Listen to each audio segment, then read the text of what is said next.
Welcome to KJ classes.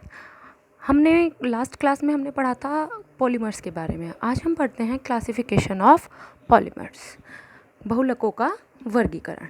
किस प्रकार किया जाता है? बहुलकों का वर्गीकरण 4 प्रकार से किया जाता है। आप टाइप्स भी कह सकते हैं, आप क्लासिफिकेशन भी कह सकते हैं। एक होता है बेस्ड अपॉन सोर्सेज, स्रोत के आधार पर। नेक्स्ट आता है आपका बेस्ड अपॉन स्ट्रक्चर, संरचना के आधार पर। नेक्स्ट आता है आपका बेस्ड अपॉन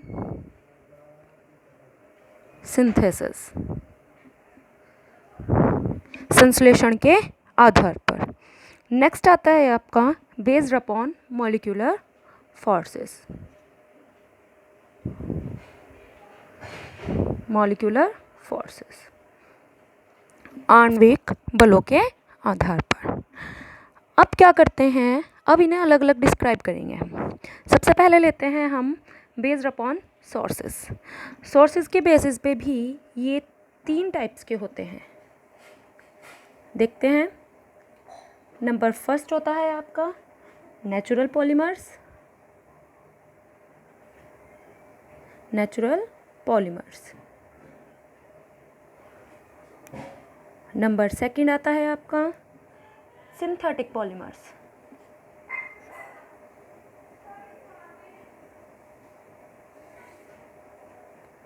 नंबर थर्ड आता है आपका सेमी सिंथेटिक पॉलीमर्स।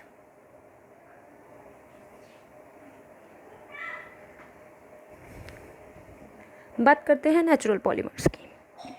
नेचुरल मतलब प्राकृतिक, वे बहुलक जो हमें प्रकृति में फ्रीली प्राप्त हो जाते हैं, वो हमारे कहलाते हैं प्राकृतिक बहुलक।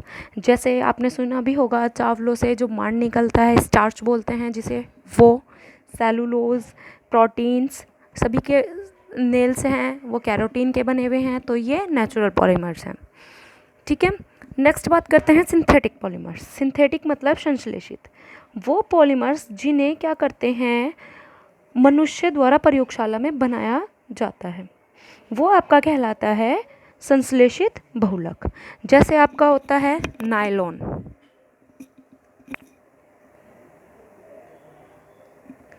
नेक्स्ट आता है आपके semi synthetic polymers. Semi synthetic polymers वो पॉलीमर्स होते हैं जिन्हें क्या करते हैं, प्राकृतिक बहुलकों में रासायनिक परिवर्तन द्वारा बनाया जाता है। जैसे आपका होता है वल्नीकृत रबर, सेलुलोज नाइट्रेट, एक्सेट्रा। अब बात करते हैं बेस्ड अपॉन स्ट्रक्चर। स्ट्रक्चर के बेसिस पे, स्ट्रक्चर के बेसिस पे भी ये 3 टाइप्स के होते हैं। लीनियर पॉलीमर, नंबर फर्स्ट आता है आपका लीनियर पॉलीमर्स। नंबर सेकंड आता है आपका branch polymers, and number third आता है आपका cross linked polymer, cross linked polymers. क्या कहते हैं, लीनियर पॉलीमर्स का मतलब होता है रैखिक बहुलक। वे बहुलक जो क्या करते हैं, एक दूसरे से क्या करते हैं, रेखिक युग्म में जुड़े रहते हैं, एक के बाद एक, एक के बाद एक, मतलब लीनियरली। आप इसे ऐसे भी बता सकते हैं कि ये लीनियरली जुड़े हुए हैं, तो वो आपके कहलाते हैं लीनियर पॉलीमर्स, जैसे पॉलीथीन, नायलॉन, एक्सेट्रा। नेक्स्ट आता है आपका ब्रांच पॉलीमर, जिनकी ब्रांच शाखाएं निकली रहती हैं, वे पॉलीमर जिनमें से ब्रांचेस निकली रहती हैं, वो आपके कहलाते हैं शाखित बहुलक। अब आता है क्रॉस लिंक्ड। क्रॉस लिंक्ड क्या होता है, जिसमें 3D नेटवर्क बना होता है। एक बहुलक का अणु दूसरे बहुलक के अणु से नेटवर्क बना के जुड़ा रहता है। मतलब क्या होती हैं, बहुलक श्रृंखलाएं आपस में तिर्यक आबंधित होती हैं, तिरछी जुड़ जाती हैं या कैसे भी। इसका एग्जाम्पल हो जाएगा आपका बेकेलाइट।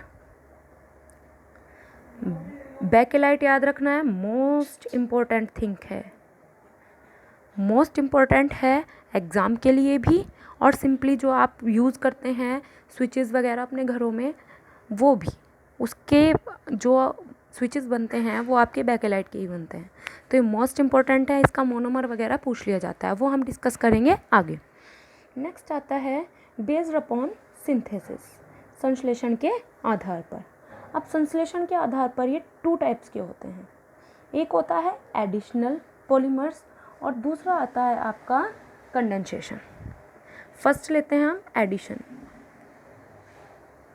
या इसे आप बोल सकते हैं चैन ग्रोथ पॉलीमर्स। दूसरा आपका आता है कंडेंसेशन, या इसे बोलते हैं आप स्टेप ग्रोथ। जैसे नाम से ही है, चैन ग्रोथ का मतलब क्या होता है? चैन का मतलब होता है श्रृंखला बनाना। तो जो एक बहुलक क्या होते हैं, द्विबंध, डबल बॉन्ड या ट्रिपल बॉन्ड, डबल या ट्रिपल बॉन्ड द्वारा क्या होते हैं, ये आपस में जुड़े हुए रहते हैं। उनमें क्या होता है, एक छोटा अणु जैसे आपका HCl है, H2O है, अमोनिया है, जब भी कोई भी आपका पॉलीमर बनेगा उनमें से ये छोटा अणु बाहर निकल जाएगा। एग्जाम्पल देखते हैं, जैसे हम ले लेते हैं स्टायरीन का फॉर्मूला ले लेते हैं CH2 single bond, double bond CH single bond C2H5, N molecule ले लिया हमने। तो इसमें क्या होगा, ये आपका युगात्मक बहुलक होता है, इसमें से ये मॉलिक्यूल्स बाहर नहीं निकलेंगे, कोई भी मॉलिक्यूल जो है वो बाहर नहीं निकलेगा। नंबर ऑफ N मॉलिक्यूल्स यहाँ पे ऐड हो जाएंगे। ओके, अब कंडेंसेशन की बात करते हैं। स्टेप ग्रोथ का मतलब क्या है, स्टेप बाय स्टेप बढ़ना। एकलक अणुओं का जो मतलब संघनन होता है उससे ये जुड़े रहते हैं। इसमें क्या होते हैं, जी 2 या 2 से अधिक क्रियात्मक समूह उपस्थित रहते हैं, और जो ये छोटे अणु हैं HCl है, H2O है, NH3 है, ये यहाँ से बाहर निकल जाते हैं। इस रिएक्शन में, कंडेंसेशन में क्या होगा, छोटे अणु बाहर निकलेंगे, लेकिन एडिशन में छोटे अणु बाहर नहीं निकलेंगे। जैसे इसका एग्जाम्पल हो जाएगा आपका नायलॉन 66, हमने पिछली बार डिस्कस किया था नायलॉन 66 का एग्जाम्पल, वो इसका एग्जाम्पल यहाँ पे देना है। अब बात करते हैं based upon molecular forces. Molecular forces के बेसिस पे भी ये 4 टाइप्स के होते हैं। नंबर फर्स्ट आता है इलास्टोमर्स, हिंदी में इन्हें बोल सकते हैं आप प्रत्यास्थ बहुलक। सेकंड आता है आपका फाइबर्स,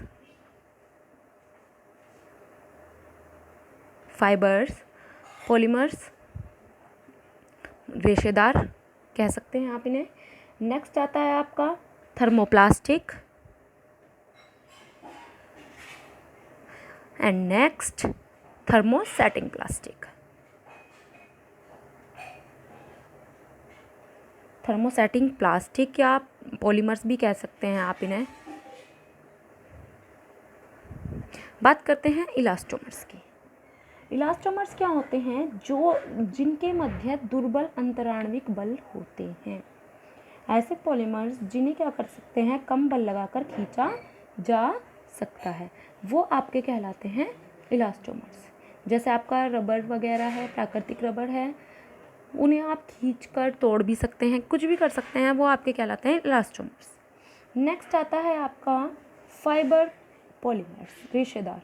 इनमें क्या होता है, जो अंतराण्विक बल होता है वो हाइड्रोजन बॉन्ड या डबल बॉन्डेड होते हैं, इनमें डबल बॉन्ड आ जाता है, और इनमें थोड़ा सा प्रबल बल उपस्थित होता है। किससे? इलास्टोमर्स से। जैसे आपका नायलॉन 66 है और आपके डेक्रोन है, जो आपके रील के धागे आते हैं वो फाइबर्स पॉलीमर्स में आ जाते हैं। नेक्स्ट आता है आपका थर्मोप्लास्टिक, ताप सुनम्य। ताप सुनम्य क्या होता है, ये आपके अंतराण्विक बल जो प्रत्यास्थ और रेशेदार होते हैं, प्रत्यास्थ वाले और रेशेदार के बीच में होते हैं, इनके मध्यवर्ती होते हैं, इनमें कोई तिर्यक आबंध नहीं होता है, और ये इतने दृढ़ भी नहीं होते हैं। जब आप इन्हें गर्म करते हैं तो ये पिघल जाते हैं, जैसे आपका पॉलीथीन।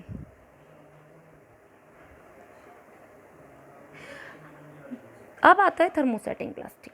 ताप दृढ़ सेटिंग का मतलब क्या है, एक बार जितना टेम्परेचर आप इन्हें दे देते हैं उसके बाद ये दूसरे सांचे में ढलाए नहीं जा सकते। अब जैसे बात करते हैं हम बेकेलाइट की।